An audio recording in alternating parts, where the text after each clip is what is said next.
Cuma logikanya kalau ruqyah yang sesuai syariat kan nggak ada, buka hijab tuh nggak ada gitu.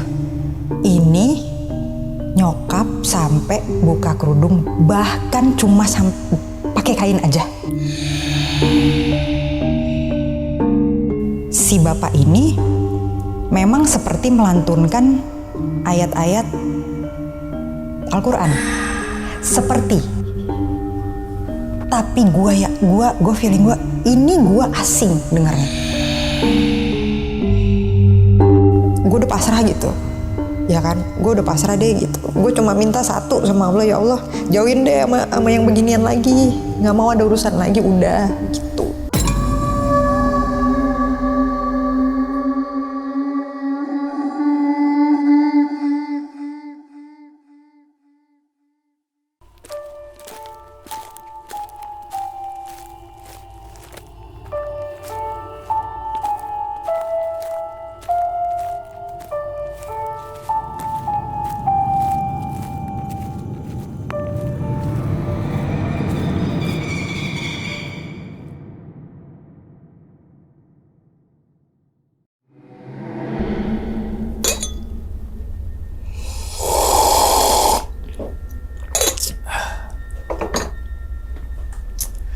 Assalamualaikum warahmatullahi wabarakatuh. Kembali lagi bersama gue Sumar Adiwijaya atau biasa dipanggil Umang dalam segmen Ngopi Horor. Ya teman-teman semua, pada video kali ini nih atau pada kesempatan kali ini lagi dan lagi gue tidak akan membawakan sebuah cerita dan namun menghadirkan narasumber yang tentunya mempunyai pengalaman mistis ataupun pengalaman yang horornya nih. Nah, di samping gue nih udah ada Kak Anggun. Waduh, Kak, gimana Kak kabarnya Kak? Alhamdulillah sehat. Sehat ya? Alhamdulillah. Alhamdulillah.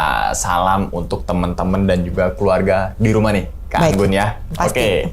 Nah, tapi sebelum Kak Anggun menceritakan pengalamannya ke teman-teman semua nih, kami ngucapin terima kasih banyak nih Kak. Udah meluangkan waktunya datang ke sini jauh-jauh dari Bekasi. Nah, ya kan? Sami-sami. Yang semoga aja nih teman-teman semua di balik pengalamannya Kak Anggun, teman-teman semua nih bisa diambil pelajarannya dan juga bisa diambil sisi baiknya. Gitu ya Kak ya? Amin, ya. Nah, ngomongin masalah pengalaman nih Kak. Katanya Kak Anggun nih punya pengalaman yang dimana ditipu oleh dukun, ya kan? Terus kemudian dukun ini balas dendam ke dirinya Kak Anggun sampai akhirnya Kak Anggun mengalami beberapa teror di ruqyah dan mohon maaf banget sampai kehilangan kandungan. Betul, kurang lebih gitu. Ini lagi-lagi dukun emang ya. Dukun itu ya begitu dah. Kalau nggak ada yang bener, ya kan kebanyakan kan dibilang oknum tapi banyak, kan gitu kan. Betul. Ya. Oke, nanti kita bahas nih sesi sharing nih pasti ada sesuatu sih nanti di sana. Oke, ya wis mungkin tahan dulu kali Kak ya cerita ya. Oke, dan tanpa berlama-lama lagi kita langsung masuk aja ke dalam ceritanya. Ngopi horor segera dimulai. Kak, silakan diminum dulu Kak kopinya Kak, biar relax. Ini bukan kopi dukun, aman.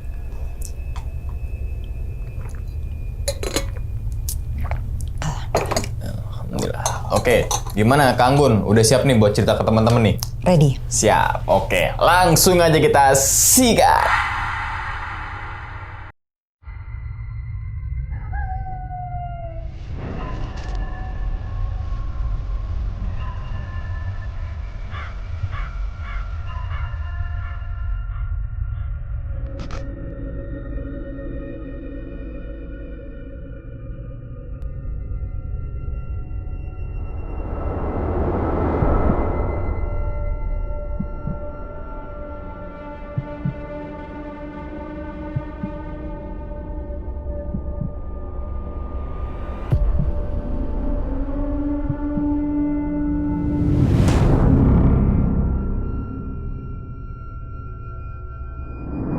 Jadi gini, mulanya di tahun 2015. Nah, berawal dari bokap Mas.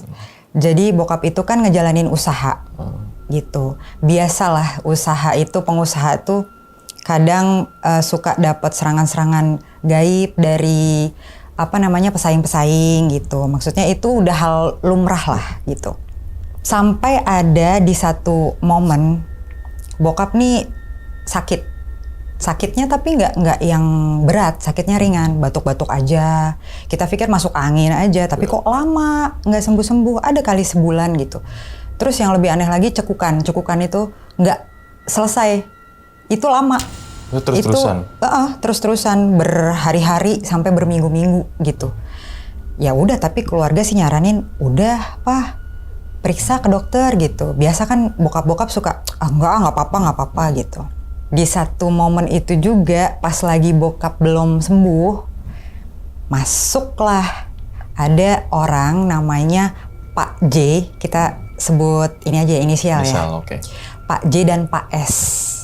Nah, Pak J dan Pak S ini adalah koleganya bokap gitu. By the way, bokap usaha di bidang manufaktur. Oke. Gitu. Jadi dunianya agak sempit ya, dia aja ketemunya sebenarnya gitu. Nah, Pak J dan Pak S ini kolega ya, bukan pesaing. At least sama-sama menguntungkan gitu. Dia bilang ke bokap nih ketemu, Pak, kayaknya ada something yang aneh nih di bapak gitu. Dia kayak screening gitulah kira-kira. Terus bokap bilang ini, maksudnya aneh gimana Pak? Kayaknya bapak ada yang ngerjain nih gitu bilangnya. Ngerjain gimana? Iya Pak, gaib gitu. Pak, saya kenalin deh, saya punya kenalan bisa sembuhin bapak. Ini sorry to say, gue harus bilang saya kenal ustadz yang bisa ngobatin bapak, karena gue keluarga muslim kan. Jadi kalau udah dengar ustadz, oke, kita willing to itulah gitu kan. Oke. Oh gitu. Terus anehnya bokap itu kan orang yang agamanya lumayan kuat, ibadahnya lumayan kuat. Jadi kita sekeluarga nggak pernah berpikiran kalau bokap bakal kena gitu. Maksudnya kayak kena kayak gini-ginian nih gitu. Ya kita pikir ustadz, papa, ya udah nggak apa-apa gitu.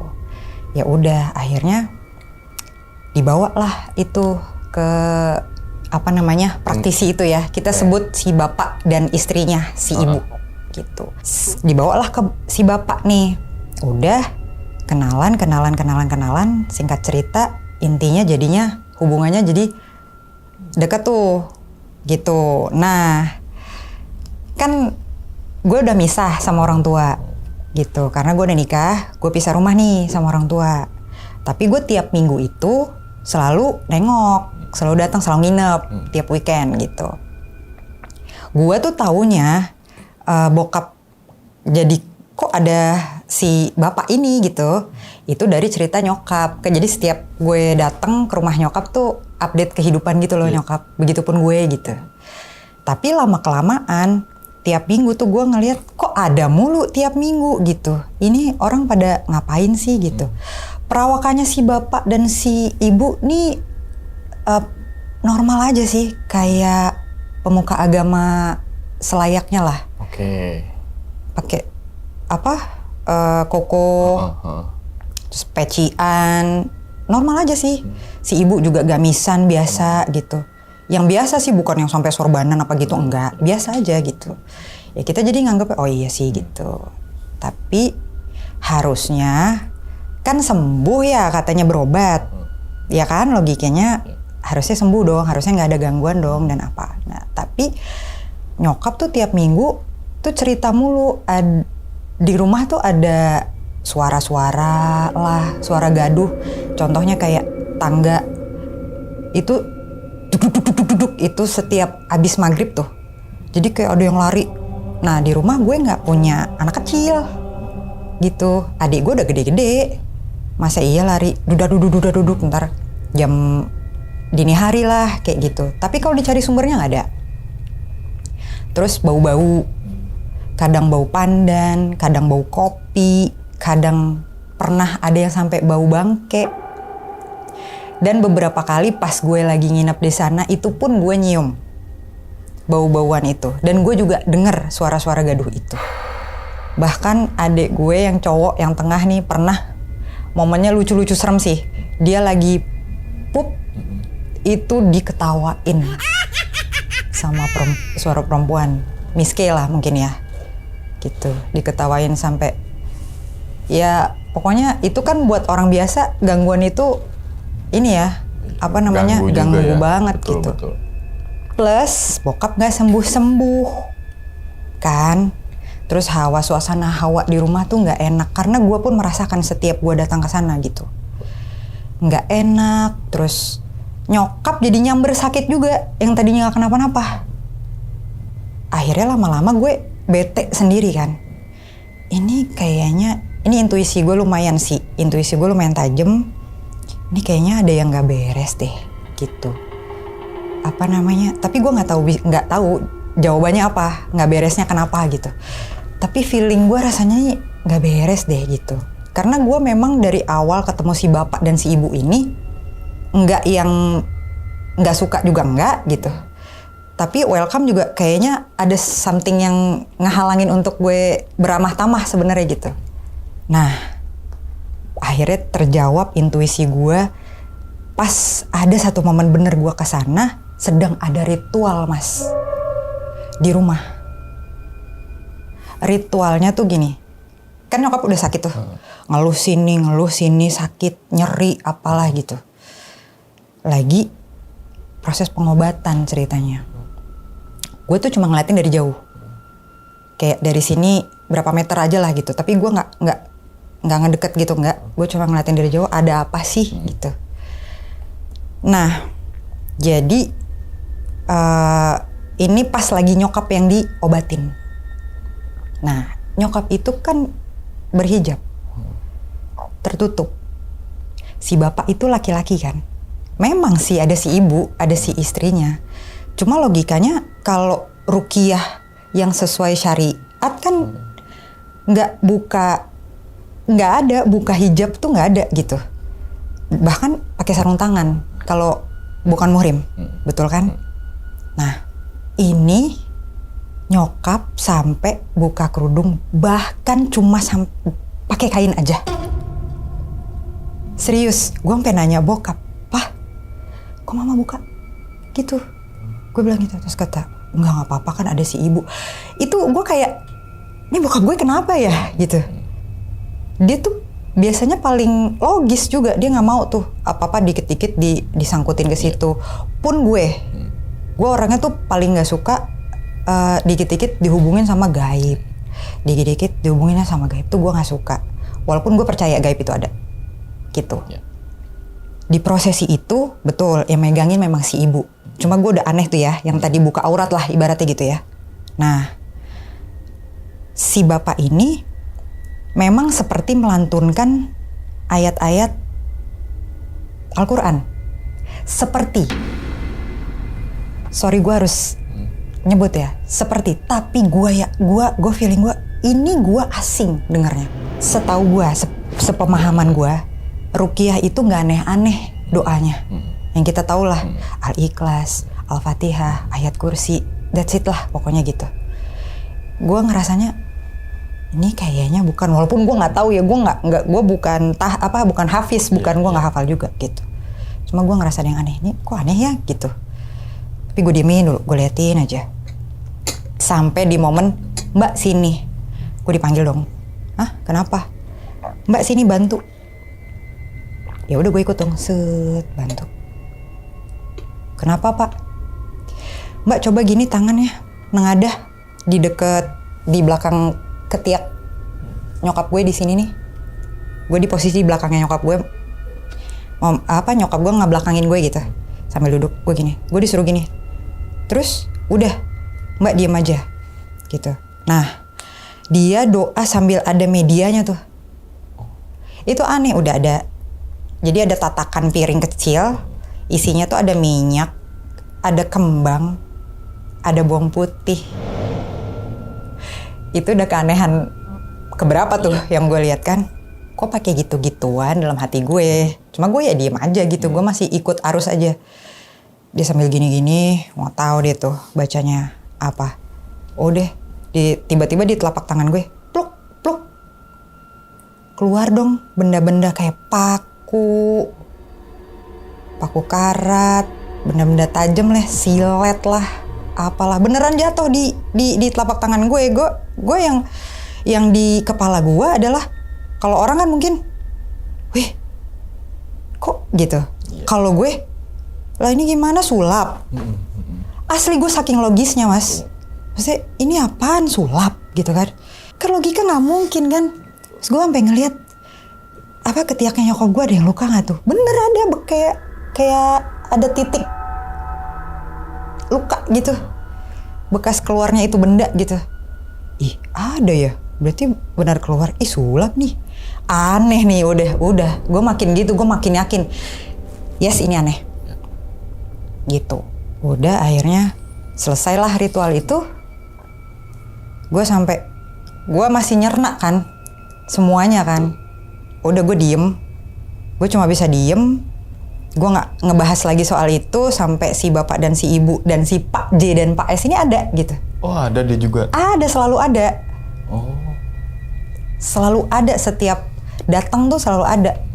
Udah dia pergi nih, sampai akhirnya gue balik ke rumah lagi. Itu gue nggak ngebahas apa-apa lagi karena menurut gue gini, ini hal yang takutnya kalau tiba-tiba gue sanggah, orang tua gue ngegas balik. Kayak ngedenial gitu loh. Gue males tuh ribut di bagian itu karena gue pun belum ada masukan yang bisa masuk ke logika mereka juga gitu. Gue takut salah, takut berantem aja. Akhirnya harusnya sembuh kan nyokap gue. Balik lagi tadi gue bilang. Ya sembuhnya cuma nggak nyeri-nyeri lagi, cuma ya masih gimana mah. Mana ya, tapi masih nggak enak badan. Kadang-kadang di jam-jam tertentu kayak abis maghrib terutama. Kayak gitu. Terus gangguannya pun nggak serta-merta hilang. Tetap ada mungkin, tapi memang nggak sesering sebelumnya. Gitu. Lambat laun agak nggak jarang-jarang gitu. Tapi nggak hilang. Tetap ada bau bangkeknya, tetap bau pandannya sekali-sekali. Kayak gitulah pokoknya. Sampai di satu titik mungkin nyokap ngerasanya gini. Biasa, ibu-ibu dan seorang istri. Lama-lama gini. Kan kalau si bapak dan si ibu ini beserta pengikutnya, Pak J dan Pak S ini datang, itu kan pasti diamplopin. Nah, itu karena kayak sering dan gue yakin jumlahnya nggak sedikit. Walaupun gue nggak nanya berapa gitu. Tapi gue yakin nggak sedikit sampai nyokap gue ngeluh. Itu berarti nggak sedikit jumlahnya kan. Ceritalah ke gue. Biasa kan kalau gue datang tuh update kehidupan kan. Cerita tuh ke gue.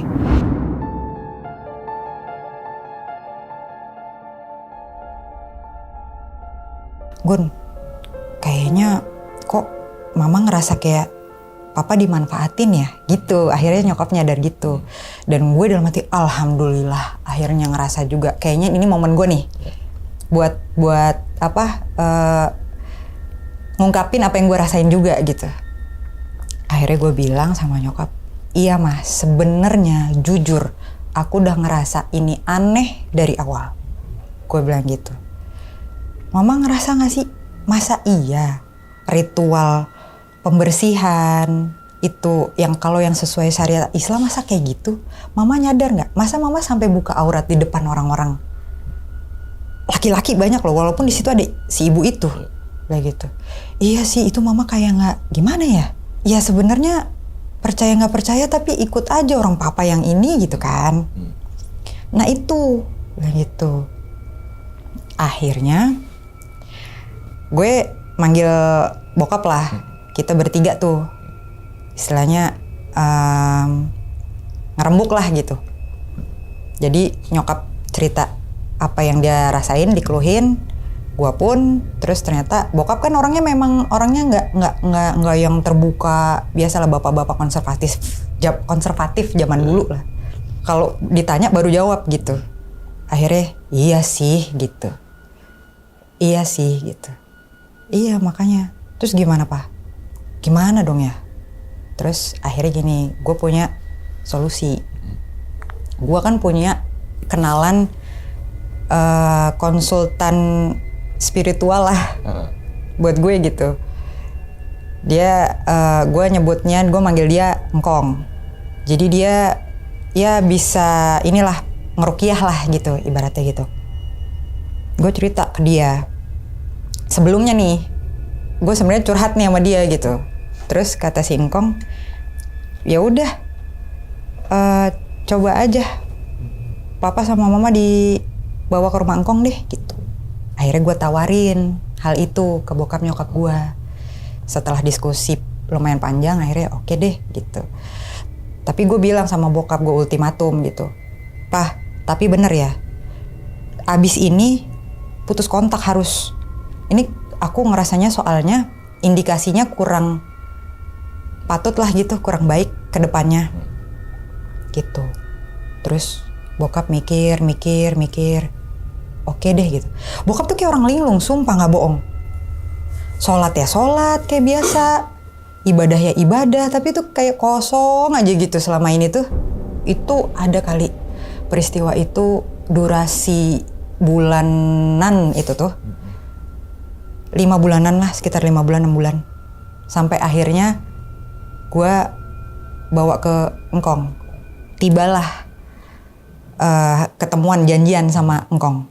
Nah, itu juga nggak gampang tuh ke rumah Engkong. Gue kan sering ke rumah Engkong. Harusnya nggak nyasar dong. Gitu. Lah ini nyasar. Nyasaran ada kali sampai sejam. Soalnya gue ngerasa, iya gue jalannya bener kok gitu. Sampai sejam nyasar. Belum lagi waktu mau berangkat nyokap rasanya males banget. Nggak mau gitu, nggak mau berangkat. Gue paksa rasanya paksa gitu. Udah akhirnya dipaksa. Jalan nyasar sejam. Akhirnya nyampe deh tuh. Nyampe di rumah si Engkong. Assalamualaikum gitu kan. Ya masuk gitu. Pas masuk disuruh sama Engkong pada wudhu semuanya. Gitu. Pada wudhu deh semuanya. Udah habis wudhu udah pada duduk. Biasa kan dia di rumah Engkong tuh selalu setel murotal kan yang dari YouTube tuh. Udah setel aja murotal dia gitu. Udah. Jadi gini, intinya sih si Engkong kan intermezzo dulu tuh. Nggak mau tuh tiba-tiba dia langsung karena langsung kadang kan orang langsung jep itu denial kan langsung kan. Pinter tuh dia dibawa intermezzo dulu sama dia sampai di titik. Jadi Bapak, Ibu, Anggun juga sebenarnya secara tidak sengaja, secara tidak langsung kalian musyrik. Karena nggak ada dalam syariat Islam itu ada media apa selain doa. Gak ada. Selain doa dan ibadah zikir itu nggak ada. Dia bilang gitu. Ya udah sekarang karena udah ambil wudhu kita sholat tobat bareng-bareng. Gitu. Insya Allah kita diterima karena kalian kan nggak bermaksud untuk itu. Gitu. Oke, benar kita sholat tobat bareng-bareng. Akhirnya habis itu diruqyah satu-satu ya dibacain doa gitu. Prosesnya itu kita masing-masing awalnya disuruh baca ayat kursi aja gak bisa. Yang gue hafal semuanya kan. Ya gue sekeluarga hafal kan ayat kursi kan. Libet-libet terus. Gak sampai-sampai tuh di ayat terakhir tuh gak sampai-sampai tuh awalnya tuh. Akhirnya udah diruqyah akhirnya coba sekarang baca. Alhamdulillah lancar. Udah insya Allah ya. Abis ini intinya udah nih semua udah diruqyah. Jangan putus zikir. Sholat tobat dulu juga masih nggak apa-apa sering-sering sholat tobat kan kita manusia sering banget bikin salah, nggak apa-apa. Engkau bilang gitu. Sholat 5 waktunya juga jangan lupa itu wajib, terutama itu yang itu utama gitu. Udah lurus-lurus aja nggak usah ngapa-ngapain, nggak usah aneh-aneh gitu. Engkau pesennya gitu. Ya bener lah ya, nggak aneh-aneh kan. Udah pulanglah kita sekeluarga. Sampai rumah, udah dong lega dong, alhamdulillah. Bener lah itu, putus kontak segala macem, putuslah. Habis itu putuslah hubungannya gitu, intinya. Bahkan sama si Pak J dan Pak S pun jadi renggang, lama terus hilang kontak beneran gitu. Kurang lebih 3 bulan sejak kita sekeluarga di ruqyah, dapat kabar lah dari karyawannya bokap. Kan karyawan bokap kan kenal juga sama Pak J sama Pak S karena kolega kan. Ngabarin lah, Pak, si ibu meninggal. Innalillahi wa inna ilaihi raji'un. Ya kan? Ya udah, bokap ngabarin lah ke gue juga, ke nyokap juga ngabarin. Ya kita semua innalillahi wa inna ilaihi raji'un gitu kan. Ya udah nggak kepikiran macam-macam namanya. Ya mungkin ajal, orang nggak tahu nih ajal kapan aja gitu kan. ya udah nggak sih, ngelayat nggak? Enggak lah, kan kita udah putus hubungan juga. Kalau emang mau, ini aja kasih turut berduka cita tapi lewat karyawan bokap. Jadi karyawan bokap yang nyampein gitu, jangan kitanya apa. Gue bilang gitu, gue tuh sampai jangan deh, udah deh gitu, nggak usah ada urusan lagi gitu. Selesai semua, udah dong harusnya damai sejahtera. Iya, rasanya adem banget hawanya, udah beda banget rumah tuh, beda banget. Tapi nggak berlangsung lama, Mas. Ada kali cuma 2 bulanan ngerasa tenang, gak lama itu balik lagi, tapi gangguannya nggak terlalu ekstrim, tapi baru bentuknya. Jadi waktu itu gue lagi di rumah nyokap, lagi nginep biasa. Pagi-pagi tuh dengar suara nyokap teriak-teriak, "Hei, bangun semua bangun," gitu kan. Ya gue keluar dong, kenapa gitu. Ini lihat deh, ada ular gitu. Gue kan mikirnya, ya ada ular, oke, binatang gitu. Kecil, jadi ularnya tuh bentuknya cuma segini. Panjangnya cuma setelunjuk, gedenya cuma sekelingking gue persis. Jadi gedenya cuma segini, panjangnya setelunjuk. Enggak gede kan, kecil banget, kayak anak ular lah ya, mungkin gitu. Nah, tapi visualnya tuh cakep banget, Mas. Jarang banget ada batik. Jadi warnanya hitam metalik, mengkilat banget. Terus ukiran batiknya nggak biasa. Cuma gue mikirnya, ya ular ini kali ya spesies baru gitu. Gue mikirnya gitu aja, pokoknya logis aja. Spesies baru kali ya. Iya, ini gimana nih? Ya udah mah kita bacain ini surat Sulaiman kali gitu. Kalau kita bacain 3 kali dia nggak pergi, baru kita bunuh. Gitu. Akhirnya udah tuh dibacain bener 3 kali, enggak, ya udah maaf ya, bismillah, drot deh. Abis itu kita bakar. Logikanya binatang, hewan, daging kan, dibakar bau daging dong, ya kan? Ini pas dibakar asapnya bau rambut kebakar. Nah, gue langsung intuisi sebenarnya, intuisi aja gitu. Gue nggak kepengen ngait-ngaitin sama gaib, tapi nggak tahu kalau lagi intuisi gue dateng itu gelisah aja gitu. Tahu-tahu datang deng gitu. Kok aneh ya, kok bau rambut ya gitu. Gue bilang, Mama nyium bau apa? Gue mau confirm dong, takutnya cuma gue doang kan yang nyium bau itu. Kok bau rambut ya? Nyokap gue bilang gitu juga, bokap juga gitu juga bilang, adek gue juga gitu. Terus keluarga tuh ngerubung, biasa kan heboh gitu. Akhirnya ya udah, berarti kalau semua nyium baunya yang sama, gue konsul lagi lah, gue hubungin engkong.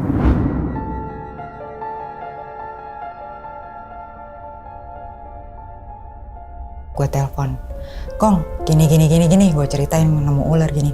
Astagfirullahaladzim gitu. Mungkin dia ngeliat ya dari jarak jauh. Itu di plafon apaan?" Dia bilang gitu.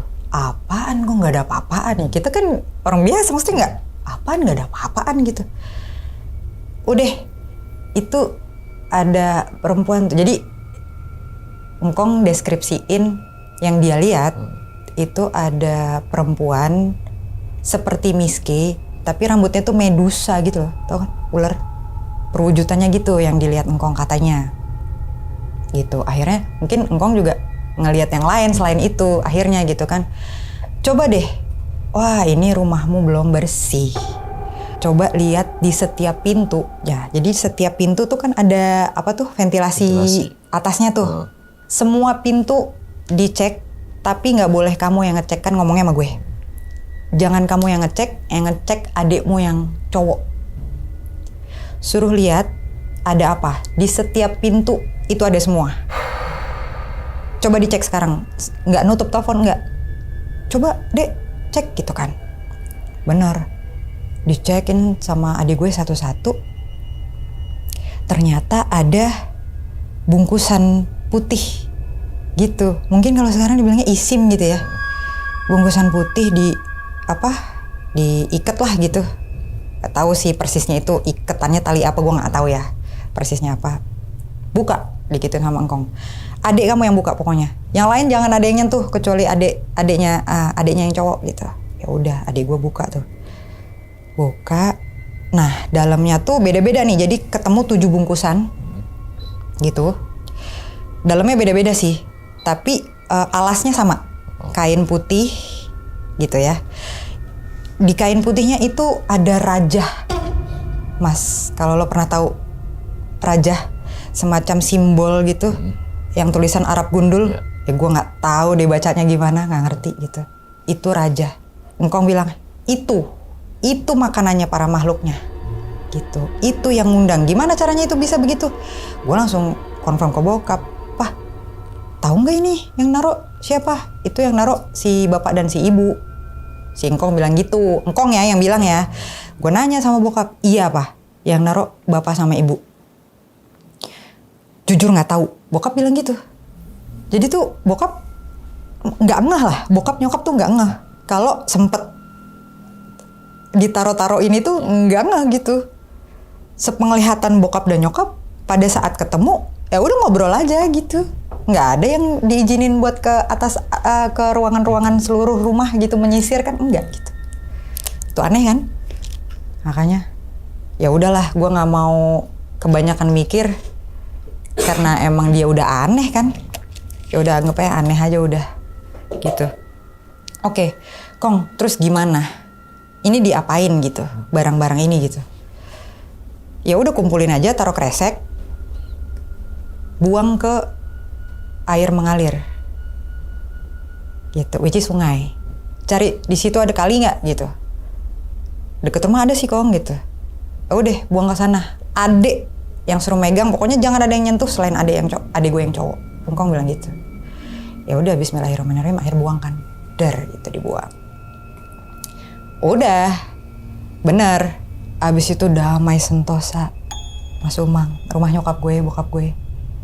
Kembali seperti dulu, nggak ada apa-apa. Udah nggak ada apa-apa.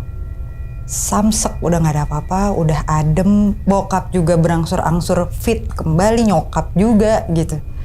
Akhirnya di tahun berapa tuh, 2016 akhir, alhamdulillah gue hamil saat itu.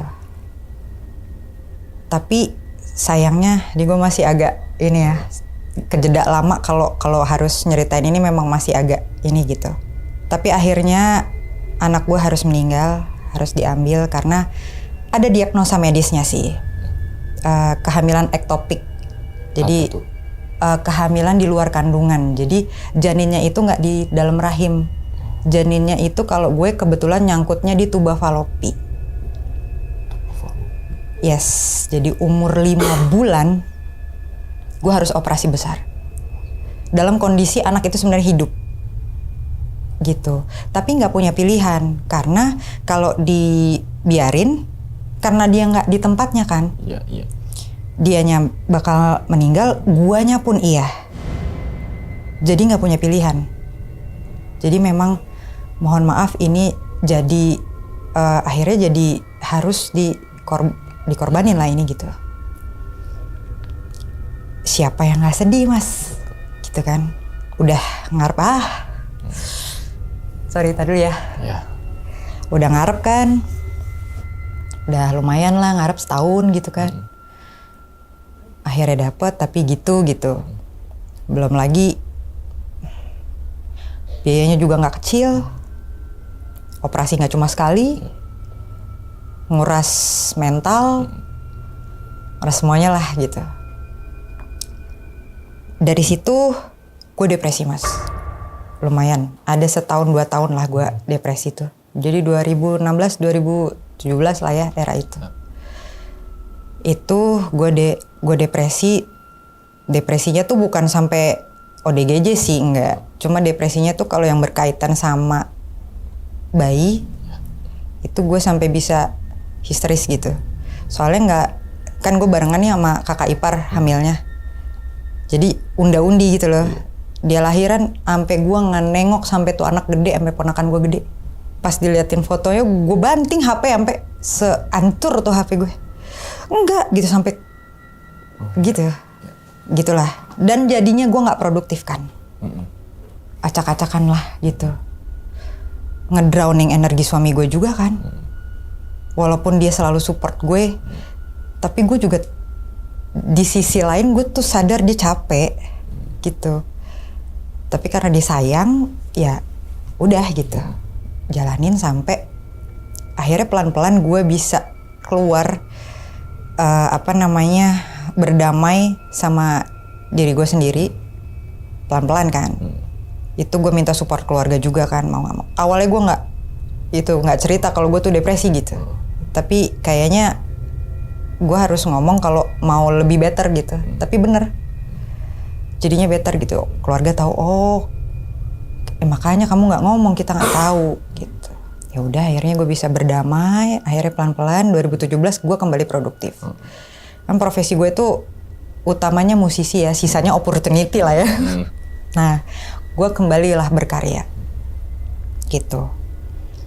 Di 2017 akhir gue kembali lagi berkarya pelan-pelan, mulai dari awal lagi. Ya beberapa 2017, 2018 lancar tuh. Sebenarnya lancar-lancar aja, lancar jaya aja. Nah, di 2019 itu sekarang pindah nih di rumah gue. Ya tadi kan awal di rumah bokap nyokap, sekarang di rumah gue. Di suatu ketika, di suatu hari, biasa gue nggak masak. Gue lagi nggak masak tuh. Makan malam nih, nyari makan malam. Keluar yuk, biasa mecelele kek gitu. Ayo gitu kan. Udah keluar. Nah gue kan lingkungan rumah gue tuh tetanggaan rapet aja gitu. Dan solid gitu, tetanggaan, nenangga, apa segala macem, nggak yang lolo gue nggak gitu.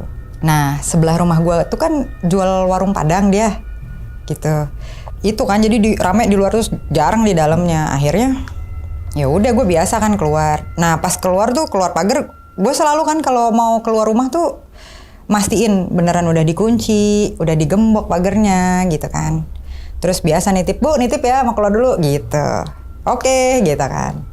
Tetangga gue, ya udah gue sih mastiin bahwa clear area sih, nggak ada apa-apa di sekitaran rumah gue, dan gue udah kunci gitu clear area. Udah, paling gue makan nggak lama lah, nggak sampai sejam, paling cuma 45 menit orang deket rumah gitu kan. Pas balik, tahu-tahu nih depan pagar gue itu ada sajen di situ, yang sajen orang Bali yang suka ditaruh di jalan yang kita suka tahu tuh. Itu persis kayak gitu. Tatakannya dari pelepah daun pisang gitu. Daun pisang apa kelapa. sih? Kelapa. Ya itu. Persis sis gitu. Gue pikir tetangga gue, karena tetangga gue kan memang ada yang orang Bali dan beliau beragama Hindu kan. Gue pikir, tapi gue nggak aneh-aneh, maksudnya ini si Pak N jangan-jangan jatuh kali, dia mau ini kan, mau ibadahnya dia di rumah gitu, jatuh kali ya gitu. Tapi jatuh rapi amat ya gitu kan gue nggak mikir macam-macam mas gitu. Akhirnya gue bilang sama tetangga gue, bu sini deh gitu, bu mbak sini deh gitu. Kenapa bu, lihat deh mbak, lihat deh. Hah, apaan tuh kayak apaan sih tuh, kayak sajen nih gitu. Nah iya bu, lihat gak ada yang naruh ini sajen, kan ibu dari tadi di luar sama mbak rame-rame. Nah gitu. Enggak ada siapa-siapa. Pak N kali, coba tadi lewat nggak dia? Kagak gitu. Tetangga bilang enggak kok, nggak ada siapa-siapa. Lah kok bisa tiba-tiba ada? Ya mana tahu kan tetangga gitu. Anggun nggak lupa naruh di situ. Ya bu, yang bener aja gitu. Ya juga sih, kok aneh ya gitu. Nggak tahu deh. Terus gue istilahnya nggak mikir macam-macam, langsung gue pegang aja tuh si sajen. Gue angkat ya, modelnya gini, bakar deh gitu. Udah gue bakar, gue bakar. Gitulah pokoknya, gue bakar, gue sapu biasa lah gitu. Nah setelah peristiwa itu, selang beberapa hari deh, mulai ada something yang nggak enak kerasa di gue gitu, terutama gue yang ngerasain. Gerah banget mas, rasanya di rumah tuh padahal udah AC, udah apa gitu, panasnya nggak biasa. Rasanya badan tuh keringetan mulu, Terus bawaannya gue jadi emosian kan. Kayak senggol bacok gitu. Gue malah sama suami gue tuh jadinya berantem mulu gitu. Itu satu. Kedua, di kamar gue, itu gue selalu nyium bau kotoran manusia. Bukan kotoran hewan ya. Mungkin kotoran kucing gitu kan kita tahu baunya kayak gimana. Ini bau kotoran manusia yang gue cari sumbernya. Suami gue cari sumbernya. Nggak ada. Sampai spiteng kali yang nguap gitu. Gue harus logis dulu soalnya. Spiteng kali nggak nguap. Sampai gue endus spiteng gue. Maksudnya lubangnya. Sumpah saking gue nggak mau terima gitu. Maksudnya harus ada penjelasan yang make sense gitu. Betul. Sampai gue endus tuh. Nggak bau? Nggak bau. WC, kamar mandi gitu. Sampai gue lubang WC juga. Enggak gila nih sampai nyium lubang WC nih. Enggak juga, emang nggak bau.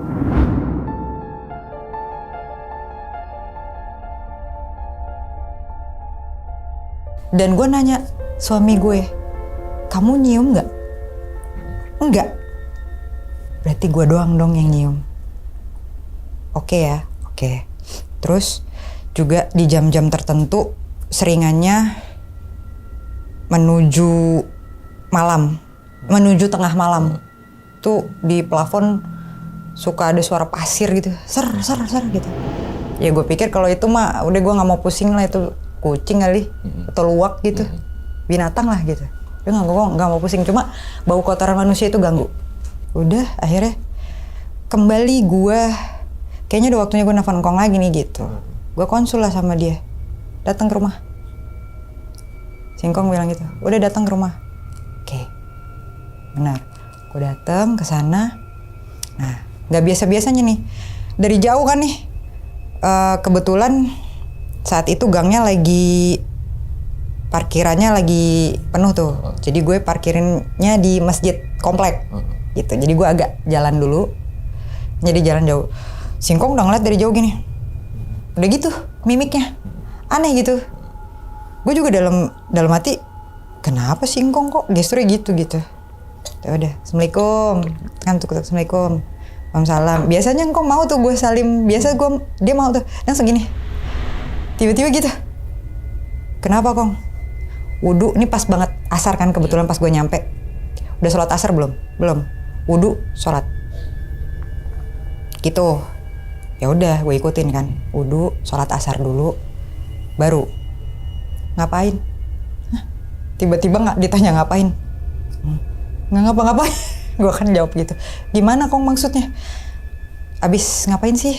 Kok bisa itu ngikut? Emang apa? Gue nanya, emang apa Kong yang ikut? Mau tahu gak? Pocong. Jadi ngikut gue pocong. Bau gak? Iya, bau. Baunya bau banget itu, kata si Emang gitu. Iya Kong. Gitu. Akhirnya, soalnya kan gue cerita ke Engkongnya tuh pas udah peak gue, pas udah puncak. Jadi sebelum-sebelumnya gue gak curhat dulu gitu loh.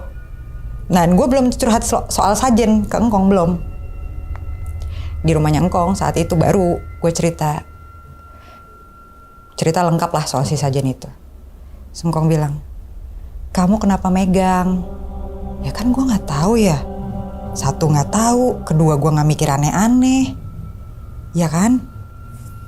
Gara-gara kamu megang itu, ya pokoknya kamu nyentuh itulah. Harusnya suamimu yang megang. Gitu, jangan kamu. Ya Kong saya nggak tahu. Udahlah intinya nggak tahu gitu. Niatnya jahat nih. Dia bilang gitu. Intinya sih mau menyiksa gue sampai gue nggak kuat. Menyiksa perlahan ya. Enggak dibikin yang sakit apa sampai gimana, enggak. Jadi menyiksa perlahan. Itu tujuannya sampai gue nggak kuat. Akhirnya gue diruqyah lah. Udah dibersihin, beres.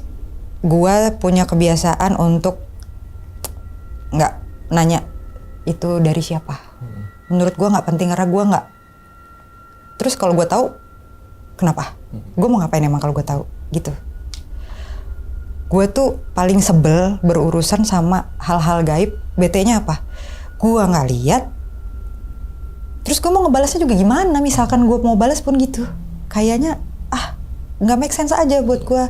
Gue pengennya udah, kalau emang udah bersih, udah nggak mau ada urusan sama gitu-gituan deh kalau bisa. Gitu. Bersihin saat itu. Ya udah, akhirnya normal seperti biasa aja gitu. Udah sampai di momen gue tuh kan, balik lagi tadi gue bilang gue kan musisi ya. Saat perform, dia harus perform. Jadi gue kan singer juga, singer songwriter. Pada saat harus perform ngejob, itu sering banget bahkan suara gue hilang tiba-tiba di malam sebelum besoknya atau di hari itu. Sekali, 2 kali, 3 kali, gue anggapnya selalu medis kan. Ya mungkin gue excited yang terlalu berlebihan, saking senengnya kadang gitu kan, ngaruh kan ke psikologis kan. Atau emang gue lagi masuk angin aja, karena gue juga sering begadang kerjaan gue, gitu kan, emang kecapean aja gitu. Tapi di momen ini nih berturut-turut mas, selalu, always, itu baru gue ngerasa aneh. Sebelumnya berobat aja gue, udah suntik vitamin, udah aja gitu.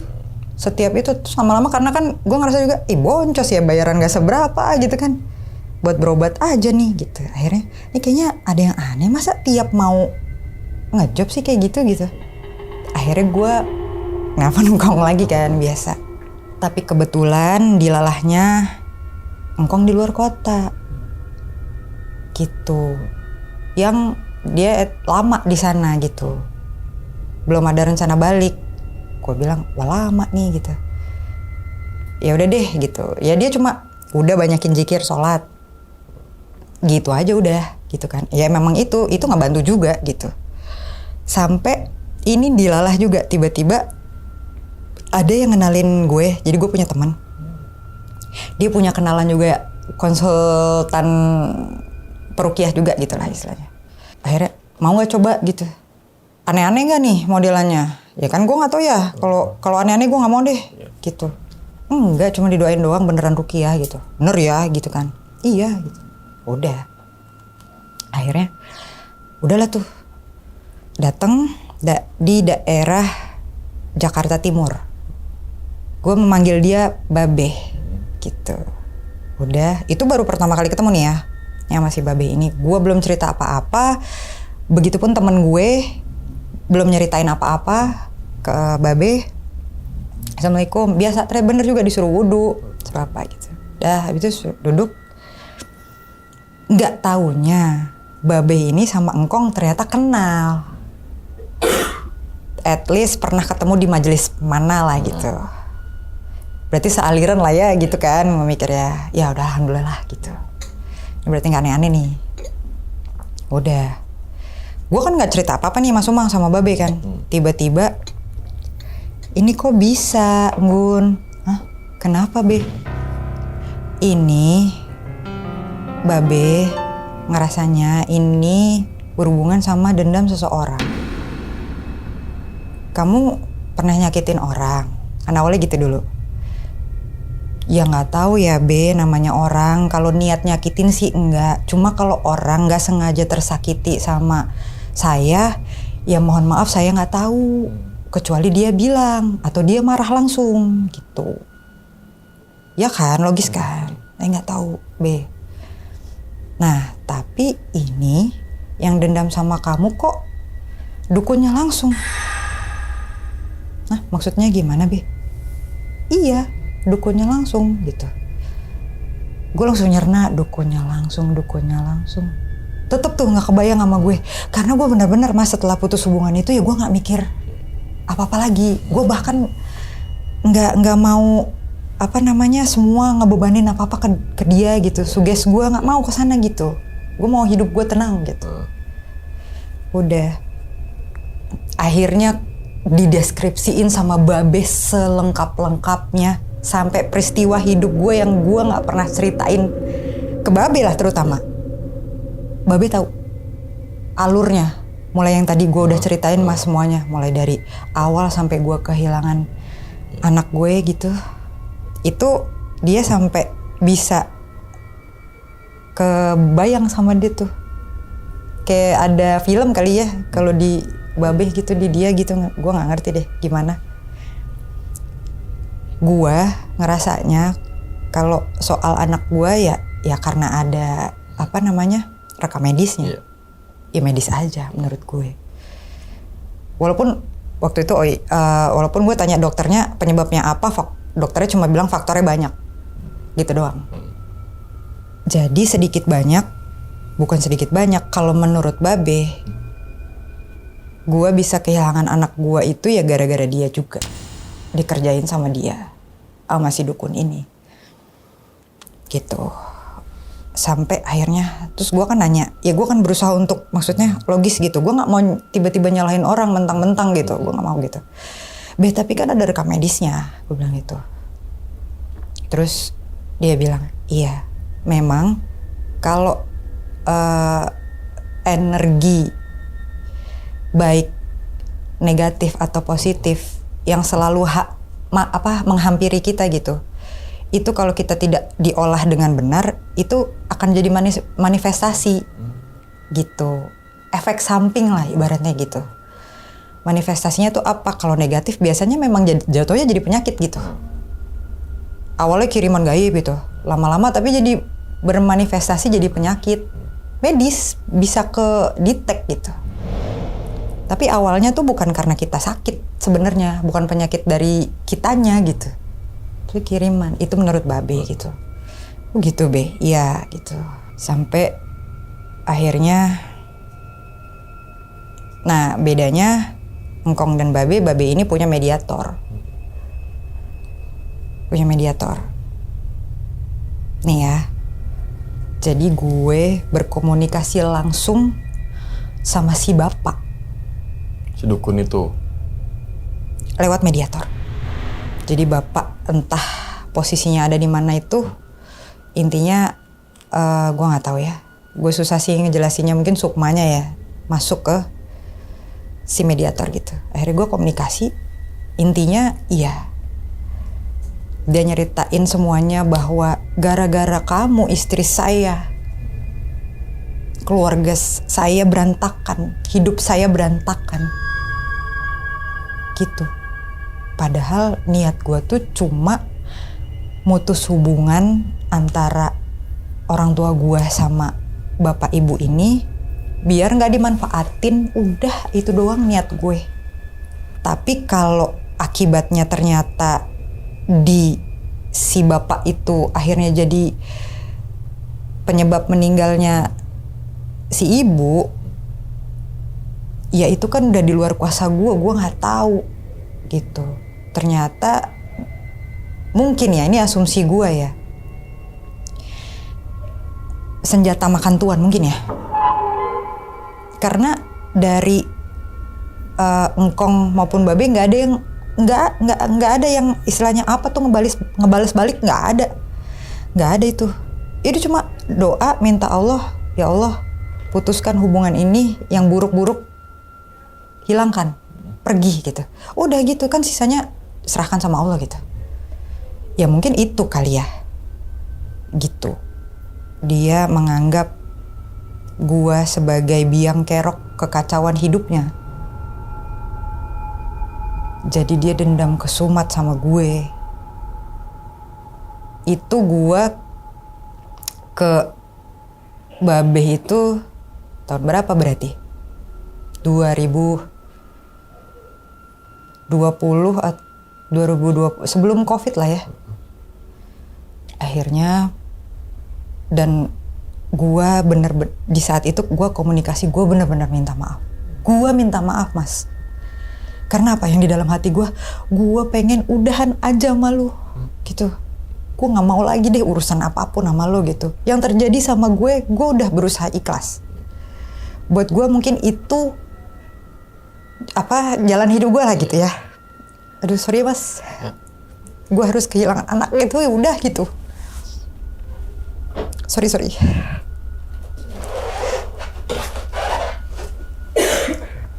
Silakan, ambil dulu kan. Sorry ya. Silakan. Ya. intinya gue tuh udah, gue nggak mau nyalahin dia atas apa yang terjadi. Gue cuma saat itu cuma, ya Allah, oh ternyata ini kenyataannya gitu. Ya tapi gue saat itu kan udah posisinya, gue udah pasrah gitu, ya kan, gue udah pasrah deh gitu. Gue cuma minta satu sama Allah, ya Allah jauhin deh sama yang beginian lagi, nggak mau ada urusan lagi, udah gitu. Gue sampai minta maaf sama si bapak itu lewat mediator. Bapak, kalau jadinya apa yang saya lakuin itu menyakiti bapak gitu, yang menurut bapak jadi hidupnya kacau balau gara-gara saya minta maaf. Tapi jujur dari dalam hati saya nggak ada niat jahat sama sekali. Niat saya tuh cuma jujur ya Pak, niat saya tuh cuma memutus hubungan antara bapak dan orang tua saya aja. Itu aja niat saya, nggak ada yang lain-lain Pak gitu. Terus akhirnya ya si bapak sih bilangnya maafin ya, lambat laun maafin ya. Soalnya memang ada yang ditanam di gue kan akhirnya kan, sebenarnya kan ya gue nggak tahu gitu. Si Babe bilang yang bisa nyabut ini yang ditanam yang parahnya itu ya cuma dia gitu, karena dia yang ngirim gitu. Ya sebenarnya saya bisa bantu, cuma kalau dia yang nyabut itu akan lebih bagus gitu. Jadi saya nanti tinggal ngebersihin sisanya gitu. Akhirnya dicabut sama si bapak itulah. Saya mungkin pasukannya dia disuruh balik gitu. Ya udah. Singkat cerita, sudahlah. Soal itu sudah, terus Babe bilang alhamdulillah, udah ya gitu. Udah kamu gak usah pikirin macem-macem saat ini. Enggak Be, saya tuh emang cuma udah kalau memang ini sudah selesai, sudah capek saya.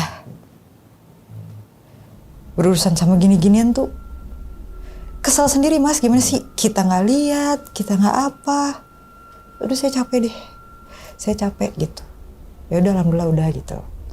Ya udah, at least kan berarti selama ini kan sebenarnya gue nggak punya pikiran negatif ke siapapun.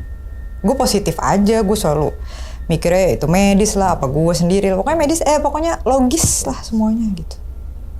Ya udah sampai di 2025 bulan 3, gue ingat banget. Itu ya kan gue ngerasa udah fine-fine aja gitu. Tapi bener abis itu gue ngerasa fine-fine aja. Tapi memang masih badan gue tuh agak lebih ringkih sebenarnya gitu. Cuma ya gue pikir ya karena itu dia tadi begadang apa segala macem, gue makan gak teratur, ya logis lah pokoknya gitu. Tapi itu tadi 2025 awal bulan 3, ya gue kan ketemu sama teman gue yang indigo juga gitu. Terus dia bilang masih ada sih intinya gitu, sisa-sisaan debu-debu intannya masih ada tuh gitu. Dia bilang oh iya gitu, iya tapi cuma ininya doang, apa ya debu-debunya lah ibaratnya gitu. Ya udah gampang nanti gue ituin, sambil ngobrol aja kita beres kata dia gitu. Ya udah sambil ngobrol gitu, tahu-tahu gue ngerasa ada feel gini kayak nyes gitu badan ini ya gitu, lagi yang bersihin ya tim iya gitu. Udah, tapi abis itu benar-benar lega. Itu baru di 2025 akhirnya di bulan 3 itu gue akhirnya baru benar-benar clear clearnya. Bayangin. Tapi sampai detik ini udah nggak ada alhamdulillah gimana rasa gimana? Enggak. Oke, diminum dulu. Silakan. Thank you Mas.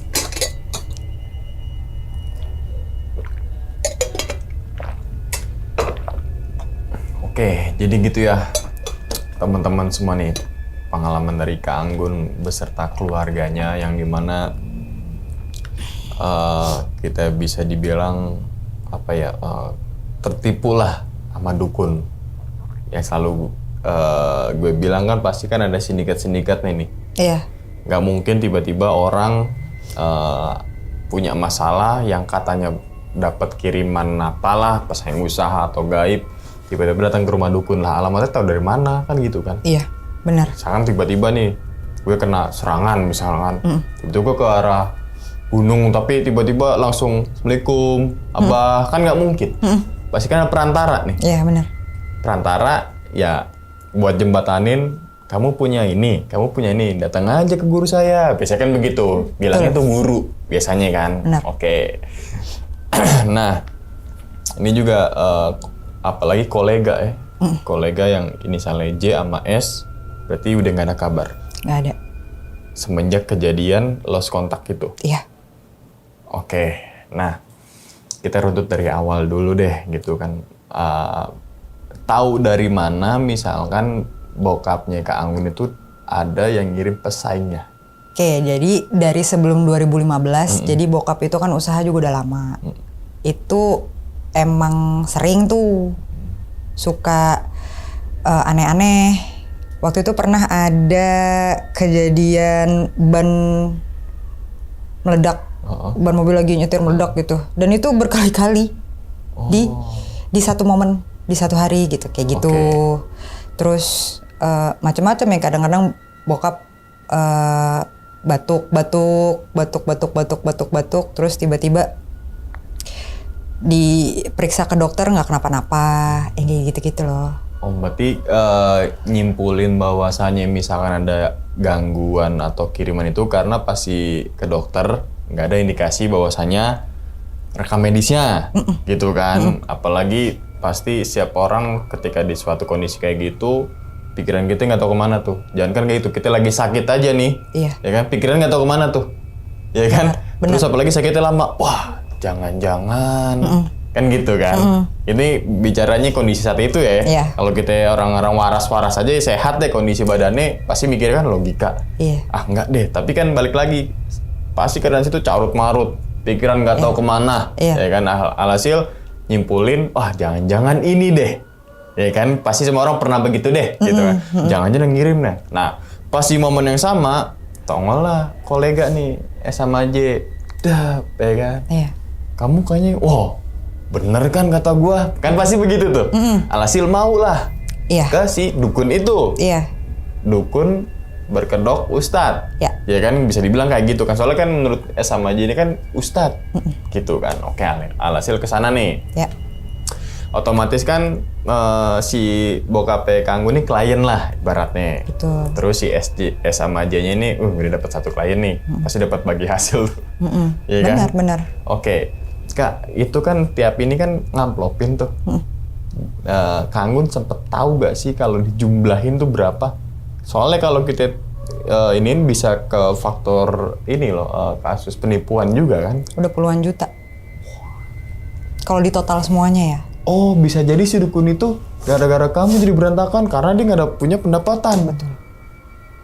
Oh iya, ini logika ya maksudnya. Jangan dikit-dikit ke arah sana. Iya juga berantakan. Mungkin bininya lagi sakit, buat berobat nggak ada nih gua. Bisa jadi. Kan sumber dana dari bokapnya Kak Anggun nih. Lost kontak. Wah, nyalain nih. Kan bisa aja di ke situ tuh. Bisa banget. Oke, berarti bisa dibilang kalau kayak gini mah korbannya mungkin nggak cuma keluarga Kak Anggun doang dong ya? Mungkin ya. Iya kan? Mungkin ya. Kalau kayak gitu dong. Mungkin. Soalnya dia sampai ngelakuin ritual, jadi kayak tahu prosesnya gitu loh, biar orang ini percaya gue ini orang bisa. Terus rupiah mana yang ada media-media kayak tadi apa tuh?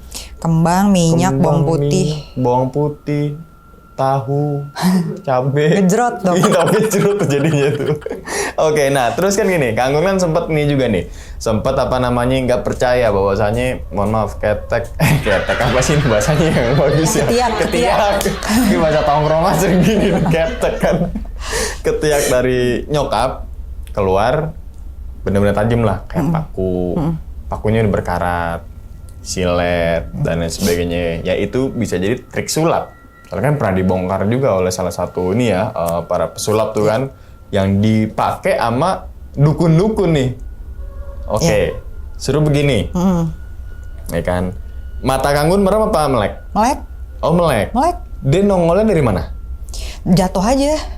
Nggak ada tuh proses kayak The Matrix keluar gitu. Nongol tiba-tiba. Nggak ada proses. Tahu pluk-pluk gitu. Oke, misalkan dari dalam badan kan logikanya sesuatu yang keluar di badan pasti ada, mohon maaf ada darahnya. Iya. Ya kan gitu Iya, kan iya, logikanya gitu iya. kan. Itu ada gak? Ada lukanya, bekas lukanya sih, bukan yang Di bendanya? di bendanya nggak ada. Oh, oke. Bisa jadi kan cus. Biar ada tanda doang kan tuh bisa diiniin lah. Oh, Bisa jadi. trik-trik sulap dipakai sama dukun untuk wah gue hebat. Iya, bisa jadi. Ini dari ini loh, nih penyakitnya. Toh abis dari itu kan, misalkan itu sumber penyakitnya, misalkan kayak ada paku, apalah kawat dan sebagainya. Ketika penyakit itu dicabut, dikeluarin, otomatis badan udah sehat dong. Ini kan masih sakit. Nah, iya kan? Nggak make sense kan? Iya kan? Oke, nah bokap akhirnya sembuh berapa bulan setelah itu? Nggak lama sih. Kalau bokap setelah diputus itu sekitar sebulan 2 bulan udah bugar lagi. Oke, seharusnya misalkan habis berobat kan, kalau kita berobat dokter kan sehari 2 hari sembuh, ya kan? Ini seharusnya sembuh tapi sebulan kemudian. Sebulan 2 bulan ya. Oke, nah kan sebelum ke ibu ngelakuin ritual nih, bapak sama dibikin ritual juga kayak gitu? Dibikin, cuma gue nggak nyaksiin mata kepala. Jadi gue cuma dapat cerita dari nyokap aja. Oke. Terus menarik juga nih masalah yang ritual, terus mohon maaf yang bukan muhrim, ya kan? Misalkan itu ruqyah juga kan ada batasan-batasan tertentu lah. Betul. Bahkan misalnya lawan jenis aja pakai sarung tangan dan nggak boleh megang yang lain-lain gitu kan. Ini sampai disuruh buka kerudungnya, mohon maaf nih, terus dipakai kayak kain gitu ya? Iya, Atau kain, gimana? ya memang sih pakai Kayak- celana panjang, cuma kain kemben gitu, kayak mau pijet spa itu. Oke, kain kemben. Ini kan udah merujuk ke arah sana ya? Iya. Ya nggak sih, merujuk ke sana dalam arti gini, dukun, mohon maaf, cabul. Cabul sih gue bisa, kalau itu bisa. Soalnya kan udah membuka aurat terus, kan bisa jadi. Mungkin kalau arahnya ke cabul enggak, karena di situ ada istrinya kan. Oke. Dan itu disaksiin rame-rame orang gitu. Bukan dia berduaan doang sama nyokap gue kan enggak.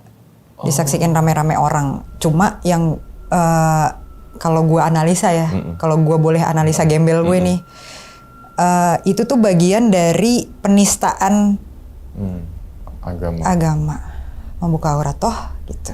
Iya. Dan Mungkin bisa ya, jadi, itu kan apa sih kayak syarat ya. Iya. Biar gampang nih, maksudnya setan-setan masuk gampang nih gitu. Iya. Dan bisa jadi mungkin korban yang misalkan, kalau gue sih udah merujuk ke arah sana, mungkin saat itu lagi rame, jadi nggak ada proses, mohon maaf, cabul-cabul, tapi mungkin korban yang lain bisa jadi. Mungkin Karena kan dia sampai akhirnya dibuka gitunya itu kan berarti udah, mungkin dulunya udah pernah ngelakuin juga. Mungkin ya. Ya kan, di nggak korban tahu. lainnya gitu Iya, kan. Mungkin aja sih. Soalnya dia ngelakuin kayak gitu. Ini dibuka pakai kemben kan gitu kan. Oke. Terus kemudian nih berangsur-angsur membaik semua, alhasil terus kemudian istri dari si dukun ini meninggal, nyalahin orang kan gitu kan. Nyalahin keluarga Kak Anggun, seakan-akan Kak Anggun ini penyebab utamanya. Terus ngirim sesuatu ke Kak Anggun nih. Ya kan?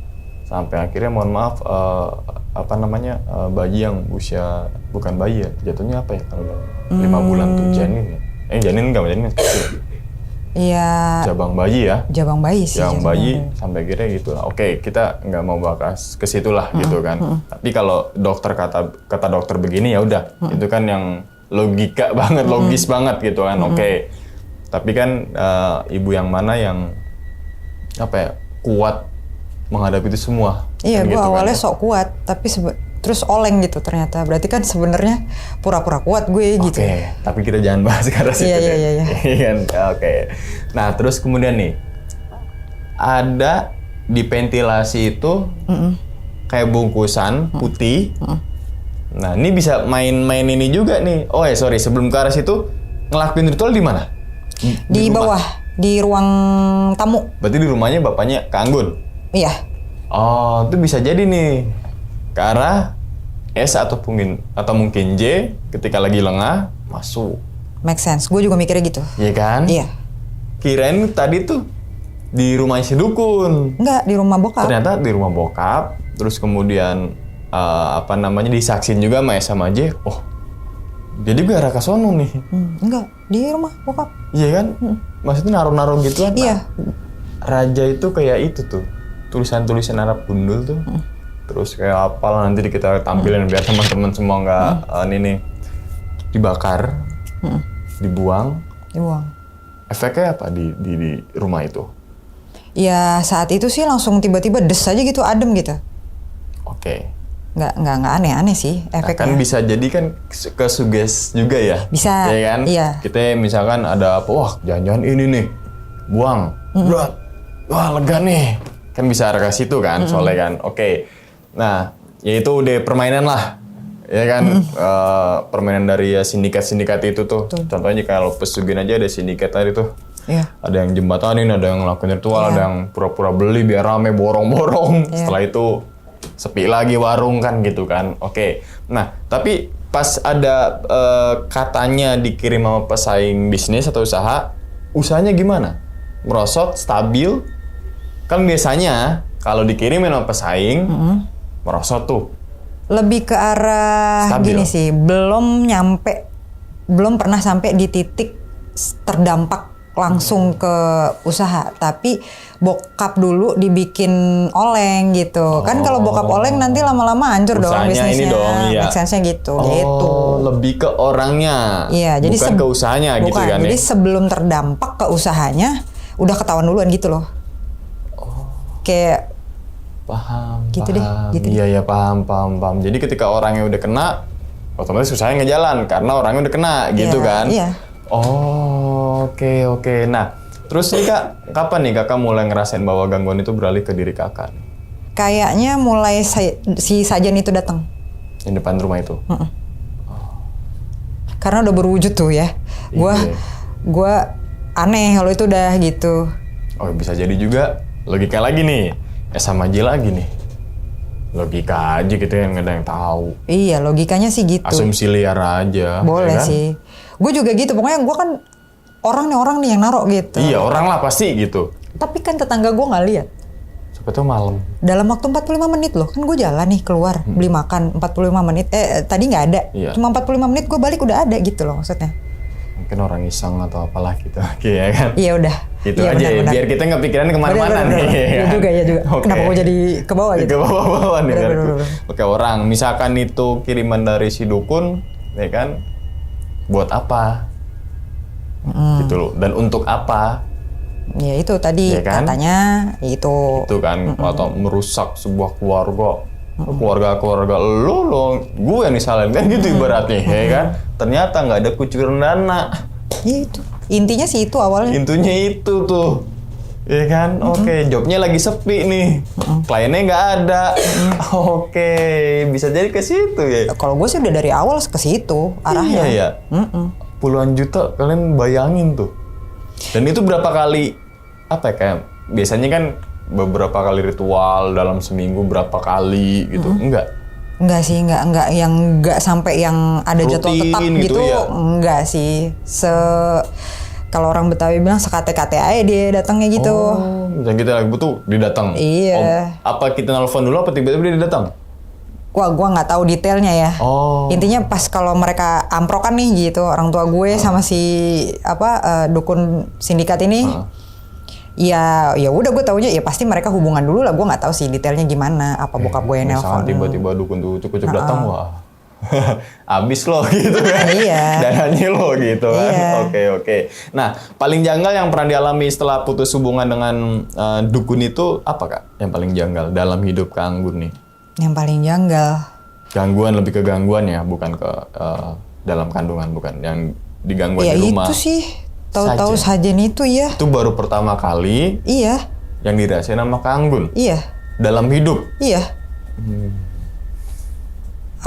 Pertama kali dan terakhir kali, gue harap. Jangan sampai lah Iya. begitu-begitu. Iya. Oke. Tadi kan hubungan sama dukun itu sekitar tahun 2015, 15. terus kemudian di 2025 bulan 3 kalau nggak salah ya. Kak Anggun kayak ngerasanya udah nggak ada gangguan-gangguan lagi, berarti kan kalau kita hitung waktu tuh 10 tahun ya. Ya. Iya kan? Sekitar kurang lebih. 10 tahun. Nah, istri meninggal tuh tahun berapa? Si istri si bapak. Iya, si dukun. 3 bulan setelah putus itu masih di tahun 2015. 15 atau 16 gitu. Pokoknya setelah putus hubungan, 3 bulan setelah putus hubungan. Oh, 3 bulan setelah putus hubungan Oh, 15 berarti. 2016 kan yang gue oleng. 2015 berarti. 15. Oh, bisa iya. Tapi apa yang motivasi orang-orang yang bergaya pendukung gitu ya? Ya, kebutuhan. Ya, iya sih. Bener sih. Bicara kebutuhan kadang menghalalkan segala cara kan? Iya. Soalnya kan ini masuknya ke penipuan gitu loh. Duit kan? Iya. Bicara di situ bicaranya. Iya. Cuma kebayang gak sih kalau gue lapor nih polisi? Apa? Terus gue ceritanya gini gitu. Tanggapan polisi apa coba? Ya kan? Iya. Mbak, ada yang lebih masuk ini lagi gak, gitu logika kan? nggak Mbak? Tapi Pak, Gitu. ini puluhan juta loh Pak, gitu. Iya.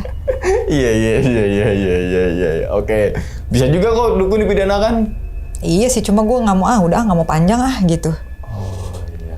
Toh keluarga gue juga sudah mengikhlaskan satu itu. Ya udah, intinya kan pengen udahan aja, udah titik gitu, nggak pengen ada koma-koma lagi. Oke, terus ini juga nih yang tadi gue kebayang baunya nih kotoran manusia nih, ya kan? Oke, kan nyium kotoran manusia tuh, atau bisa dibilang kita lah, ya kan, manusia. Apa itu mungkin? Nih asumsi liar lagi nih gitu ya, efek dari sosok pocong kali. Mungkin kan biasanya kalau udah dengar cerita tuh, kalau ada kemunculan pocong kadang baunya aneh, kadang baunya apa. Nah, pada saat itu kan Kang Anggun sempat berpikir logis. Ternyata kan nggak ada. Pasti ada dong pikiran-pikiran yang merujuk ke arah sana. Setelah dikasih tahu Engkong, kalau yang ternyata gue ada yang ngikutin itu sosok pocong itu, ya udah gue mikir langsung dia kali ya gitu. Terus si Engkong bilang iya emang baunya dari dia gitu. Pocong nggak ini ya, nggak cebok. Apakah cemplung di spiteng bisa jadi tuh? Iya, nggak bisa cebok juga ya. Ya gimana gitu. Biar kita nggak terlalu gitu banget ya kan. Biar nggak terlalu tegang banget nih. Kita kasih hiburan sedikit lah untuk Kang Anggun. Tadi sempet nangis. Dan mohon maaf nih Kak, bukan bermaksud tadi Kang Anggun. Gitu ya. Oke, nah, terus kemudian nih. Ternyata kan menurut si Babe nih. Ada sesuatu yang ditanam di badannya Kang Anggun. Ya kan, sama si dukun ini. Nah, Kang Anggun sempat nanya nggak sih apa sih yang ditanam di dirinya Kang Anggun? Makhluk sih lebih tepatnya. Lebih ke makhluk, bukan benda. Bukan, makhluk. Makhluknya tahu? Gua nggak minta detailnya apa, dia cuma nyebutin makhluk sejenis jin kafir lah ya, gitu. Yang dia perintahkan, yang si dukun itu perintahkan untuk memporak-porandakan gua lah intinya gitu. Berarti kayak ke keluarga ya? Ke gue sih. Ke keluarga udah enggak. Keluarganya Kang Anggun, keluarga kecilnya Kang Anggun gitu. Oh iya, betul. Ya kan? Iya. Lebih ke arah situ kan? Iya. Ngancurin. Iya. Paham. Tadi ada Amel suka banget kalau bikin pertanyaan tuh yang bau-bau. Iya sama. Tahan ya Mel.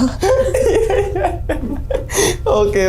Jadi kalau teman-teman semua simak nih dari awal sampai akhir ini banyak banget pelajarannya, banyak banget hikmah yang bisa diambil, terutama misalkan ada orang tua kalian yang ngerasain sesuatu, mohon maaf banget sakit, terus orang tua kalian menganggap bahwasanya itu adalah kiriman dari gaib, kiriman dari pesaing dan sebagainya, jangan ke arah situ dulu. Nanti ujung-ujungnya pasti kita akan pergi ke dukun. Ya kan? Kalau kita pikirannya, oh ini cuma kesehatan, ya pasti kita akan lari ke dokter. Kan gitu kan? Oke, itu tuh satu. Terus kemudian yang kedua nih, dendam gitu, dendam kusumat atau apalah, nggak boleh lah nanemin di hati kita nih rasa dendam ke siapapun gitu kan ya, itu nggak boleh banget tuh. Terus kemudian yang ketiga tuh pocong ya. Lo jangan nyambung speed tank lo cong. Itu pasti nggak nyaman. Kalau menurut gue tadi gangguan yang paling ekstrim ya bau tokai itu sih kalau beritanya ya. Ih parah sih emang. Iya kan gue jadi sampai insecure, takutnya orang-orang lain juga nyium gitu, dikiranya dari gue gitu baunya. Mohon maaf, tadi Kang Anggun sampai ngendus-ngendus itu kan saking nyari tahu sumbernya di mana, saking berpikir logikanya, iya kan? Iya. Oh iya. Jadi kalau ada suatu di rumah kalian suara beduk, apalah, Oke, kucing. Ini ya, jangan kuntilanak jatuh nih ya. Jangan. Pocong jatuh di atas. Jangan gitu. Intinya adalah jin itu ada, udah itu titik. Ya kan? Terus kita punya Tuhan gitu kan, sesuai kepercayaan dan agama teman-teman semua gitu kan. Terus kemudian kita punya doa. Betul. Yang lawan jin cuma pakai doa. Betul. Dengan keimanan. Jangan lawan jin pakai dengan cara dukun. Nah, kan gitu kan, jangan jadi salah. Alhasil apa? Kita mempercayai dukun, bukan mempercayai Tuhan. Kan gitu. Oke, tapi sebelum ditutup nih ya, teman-teman semua nih. Kang Gun juga selain musisi nih, ya kan, ternyata punya konten kreator horor juga. Punya channel horor juga. Iya, kebetulan. Namanya apa itu, Kak? Namanya Nutur Wengi. Nutur Wengi. Oke. Kenapa namanya Nutur Wengi? Pasti ada filosofi.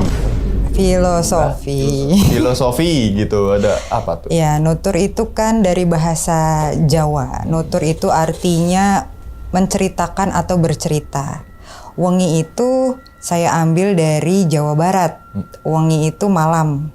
Jadi artinya bercerita saat malam atau cerita malam bisa juga. Oke, itu sama horor-horor juga tuh, ya kan? Jadi untuk teman-teman semua yang habis nonton video ini langsung mampir ke channelnya Kang Gun itu, yaitu Nutur Wengi, linknya tuh ada di bawah video nih. Ramaikan ya. Oke, Kak, sebelum ditutup nih Kak videonya, kira-kira Kang Gun punya pesan nih Kak untuk teman-teman semua yang lagi nonton di rumah nih atas kisahnya Kang Gun? Pesannya yang mau gue highlight itu tadi udah sebagian Mas Umang jelasin, sama satu yang mau gue highlight. Taruhlah gue juga kan bukan orang yang imannya kuat, bukan orang yang taat sekali beribadah. Jujur gue kadang masih suka bolong atau ya bolong-bolong gitu. Tapi satu yang nyelamatin itu juga di gue gitu. Itu berlaku di gue juga kemarin. Kenapa sampai 10 tahun harusnya gue udah gone mungkin, atau gila mungkin gitu, tapi gue berhasil sampai di titik ini sehat, alhamdulillah. Itu karena pikiran yang positif, sugesti yang positif. Jangan dikit-dikit negatif, ya manusia biasa overthinking, biasa. Tapi tolong jangan apapun itu dikait-kaitkan dengan hal-hal mistis atau gaib. Cari dulu logikanya. Kalau nggak ada, baru bolehlah. Itu pun lo harus lakukan analisa yang panjang. Jangan langsung tiba-tiba gue diguna-guna nih gitu. Jangan deh. Iya, itu ya. Sih intinya. Intinya yang tadi gaib itu ada, udah. Iya. Gitu kan. Tapi kalau hal gaib tergantung dengan sugesti kita. Betul. Ya kan? Oke. Ya wis, kita doakan nih semoga Kang Gun ini sehat selalu Kak ya. Amin. Panjang amin, umur, amin, lancar rezekinya Kak. Amin. Begitupun juga dengan teman-teman semua yang lagi nonton di rumah nih. Oke. Dan ingat ya teman-teman semua, cerita dari Kak Anggun ini bukan untuk nakut-nakutin ya teman-teman semua ketika menjalani sebuah kehidupan ataupun yang lainnya. Tapi ambillah sisi positifnya dan buang sisi buruknya. Sekian dulu pada video kali ini dan nantikan video-video gue berikutnya. Hal gaib itu muncul ketika sugesti kita buruk. Wassalamualaikum warahmatullahi wabarakatuh. Selamat beristirahat. Kak Anggun, terima kasih banyak ya. Sami-sami, Alhamdulillah. Mas Umar. Alhamdulillah. Bungkus.